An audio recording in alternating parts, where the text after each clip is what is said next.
I don't want to feel there have been some awful stories that have come out of discrimination, a lot of sexism, a lot of misogyny, especially at industry events where like alcohol is in, very the finance world seems to be quite alcohol heavy, like lots of after hours, like they're not socials, but lots of, Soirees. yeah, soirees, and like it's kind of expected to go out after, Yeah. after work for drinks, and that's not me. Like one, I don't really drink much now anyway, but two, like I'm at work for work. I have a home life. I'm a wife. I've got children. They're my main focus. They're who I want to be with at the weekends and in my evening time. I am not going to industry events all the time.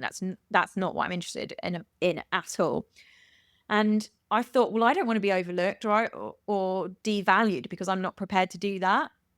And I don't think, but I don't often think that necessarily comes up for men within the industry. I think that's like, well, that's my part and parcel of my job and I'm doing that. Whereas I think as women, sometimes we have to kind of make those decisions of what do I want? Do I want a family or do I want a career? And it was those sorts of conversations that kept coming up, and it Yeah. just made me think, well, this is wrong. I'm not going to stand for that. That's not what I want for my experience within the industry, and I doubt other women were going to want the same. Not that I can speak for all women, but No. it just made me kind of a bit more passionate about actually let's try and get some change within the industry and support women better. I think it's a fantastic initiative, and there's a whole episode. I've spent the last 5 minutes trying not to get on a rant about the childcare industry, because my wife's former childcare industry. She's come and joined me in my business now.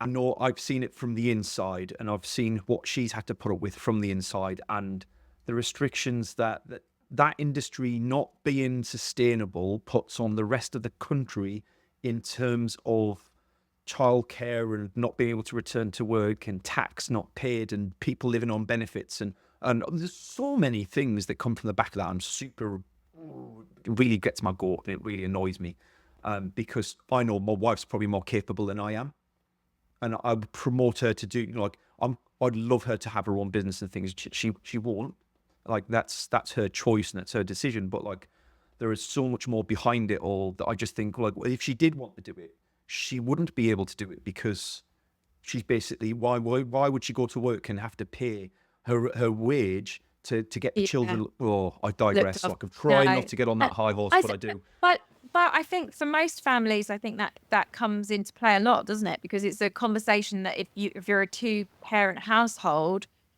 it's a conversation that often happens between husbands and wives or, Yeah. the parents. And it is difficult. It's a really difficult conversation to have. And it's not just, I think people sort of are very quick to be like, "Oh, you're such a feminist." And it's like, well, I'm just an equalitist. I feel like everyone should be treated the same and we should have to be able to have that conversation and a sensible conversation as a couple and decide, who's going to go back to work, who's going to look after the kids, or how are we going to work this between us? Because that it is, it makes two of you to make the children, doesn't it? It should be a Yeah. shared. Um, and I think men now, like there's a lot of men. I used to have some fantastic conversations with men within my network who are like, "Oh, I really support what you're saying," especially if they've got children themselves or they've got wives or, like the allyship is definitely there and strong within a lot. But I think sometimes there's so many things that are really ingrained that we don't even realize as a society that Yeah. we're actually being a little bit misogynistic within our approach to things without It's been realizing done it's that way for just, so long that yeah, the whole system is built around men being yeah, at work, and from a yeah. very young age, it's drilled into us. I do totally get where you're coming to from it. Yeah, and it's Um, hard. Like I don't ever want to offend anyone with what I talk about or what but and there, then there's that's there's the other side of things. there's a I whole can other tell it's episode like, on. There's another whole yeah, episode on. I'm a white middle-aged bloke who I can't say things without offending people anymore, because I yeah, want to say things to support people, but there are so many pitfalls in supporting them. Am I mansplaining things? Am I just being patronizing? Am I leaving yeah, people out? And so it also, there's another side of things where there's this whole, because of the equality privileged white movement, male. there are Yeah, so many of us who want to support our, either our wives and partners or the women, or even just minorities, and like we're at a point where I don't even know what to say anymore, so I don't, Yeah. because I don't know, I wouldn't know how to say it correctly.